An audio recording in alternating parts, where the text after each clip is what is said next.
So in our video on proofs with coordinates, we talk about how you could use links and slopes to prove different things about triangles and quadrilaterals and that kind of thing.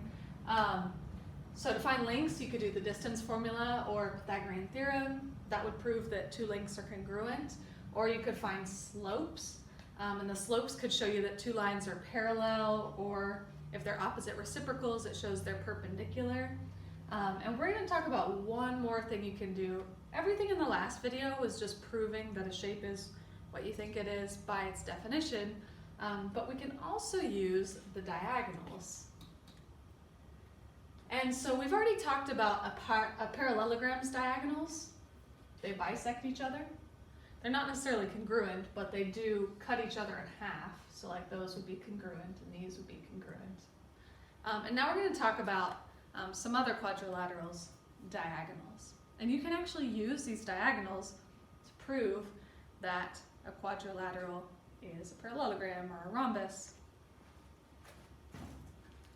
So for the other couple quadrilaterals we've talked about, a rectangle, we've mentioned this, a rectangle's diagonals bisect each other because it is a parallelogram, and they're actually congruent. Do you see how this green line and this blue line are exactly the same length?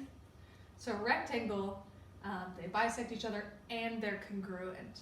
For a rhombus, the diagonals, again, bisect each other because it is a parallelogram, and they form a 90-degree angle. They're perpendicular. So I think it's interesting that for a rectangle is defined by its congruent angles, but the diagonals are congruent in a rectangle. Whereas with a rhombus is about congruent sides, but with its diagonals form a right angle. So it's almost like they flip-flop. This one's about angles, whereas this one's like got perpendicular sides. This one has perpendicular diagonals. This one has congruent sides. This one has congruent diagonals. So they kind of flip-flop there. And you can honestly just see this stuff. If you draw out a rhombus and make its diagonals, it's pretty easy to see it's at a right angle, if you forget. A square, as always, is all of the above. So the diagonals bisect each other because it's a parallelogram. They are congruent because it's a rectangle, and they're perpendicular because it's a rhombus. So let's say I want to prove this stuff. So if I want to prove that they are the same length, I would do distance formula or Pythagorean theorem. If I want to prove they're a 90-degree angle, I would find their slopes, see if they're opposite reciprocals. The only thing we haven't really talked about yet is how to show that they bisect each other. To do that, we're going to use the midpoint formula. The midpoint formula allows you to find the midpoint between 2 points. Basically, you just average them. Like, let's say I have the point 1, 2, and then like 3, 6. 1, 2, 3, 4, 5, 6. Sorry, here's 6. So that's 1, 2, and 3, 6. What's halfway between 1 and 3? That would be 2. Basically, you add up 1 plus 3 and divide it by 2. You average the two x's, and you get 2. And then what's halfway between 2 and 6? 2, 3, 4, 5, 6. So right here would be the midpoint. Teachers, please excuse the interruption. At this time, all ninth grade students on the retake list that Ms. Hawk sent out to be dismissed at this time. So basically you're just averaging the two x's and averaging the two y's. So you add up 1 plus 3 and divide by 2, and add up 2 plus 6 and divide by 2, because it averages them. It finds what's in the middle. And so the midpoint ends up being 2, 4. This formula is not on your formula sheet, so you're going to need to memorize that one. But again, it's not that hard to figure out, like, what's halfway between 1 and 3, or halfway between 2 and 6.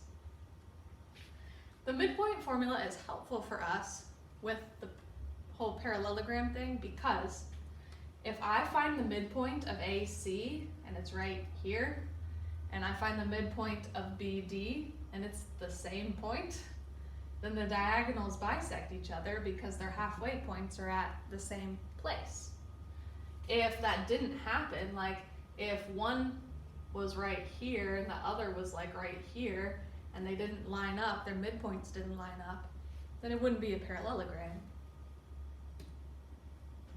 Let's do another example. Find the midpoint between these 2 points. So again, I can just kind of count and figure it out, or I can do the midpoint formula. -5 plus 3 divided by 2, so average the two x's. The average of -5 and 3 is -1, but -5 plus 3 would be -2 over 2, which is -1. So the x coordinate of my midpoint is -1. And then to find the y coordinate, we'll average the two y's. So do 6 plus 2 divided by 2, which is 8 over 2, which is 4. So my midpoint of these 2 points is -1, 4. Let's see if that makes sense. -1, 1, 2, 3, 4. That looks like the midpoint between those two. It's equidistant between those 2 points. This is congruent to this. Again, if you can just figure that out, feel free. Like, what's in between 2 and 6 is pretty clearly 4, and in between -5 and 3 is -1. Okay, so let's use that to prove that this is a parallelogram. In this example, I'm going to, instead of using the slopes to prove it's a parallelogram, I'm going to use the diagonals, which is just an alternative method. So 2, -1 is A, 1, 3 is B, 6, 5. This is the same example I did in the last video. In the last video though, we didn't use diagonals. All right, so I graphed all those points.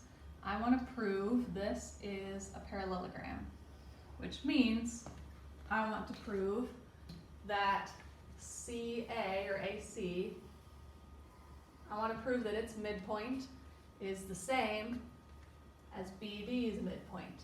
Looks like it's going to happen right around here. I may not have drawn that exactly to scale though. So let's do that. The midpoint of, I'm going to find their midpoints. So the midpoint of AC is, you could just kind of count and see where it is. I'm going to do the midpoint formula. So here's A and here's C.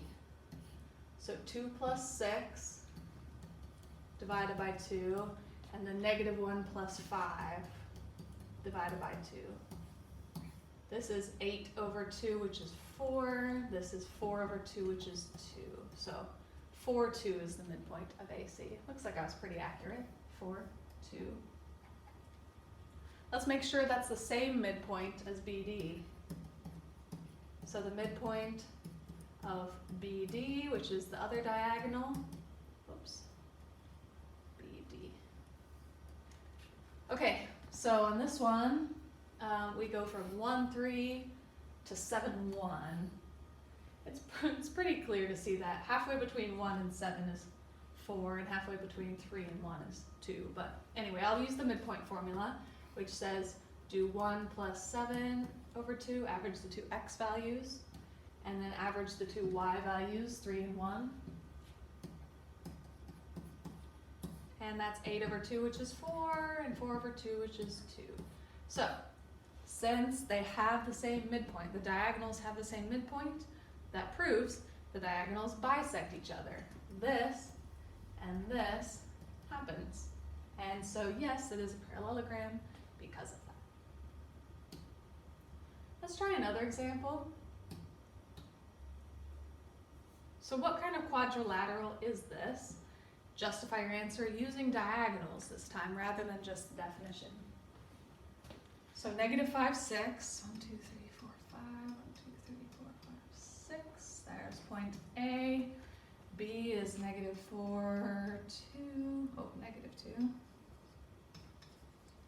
C is at 4, -1. D is at 3, 1, 2, 3, 4, 5, 6, 7. A little off my graph here. Not even sure what that looks like. Maybe a parallelogram, maybe a rectangle, maybe even a rhombus or a square. Not quite sure yet. It's a little hard to tell from what I've got drawn.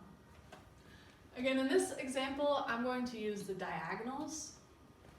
So here's diagonal BD, here's diagonal AC. I'm going to start by making sure that that is a parallelogram.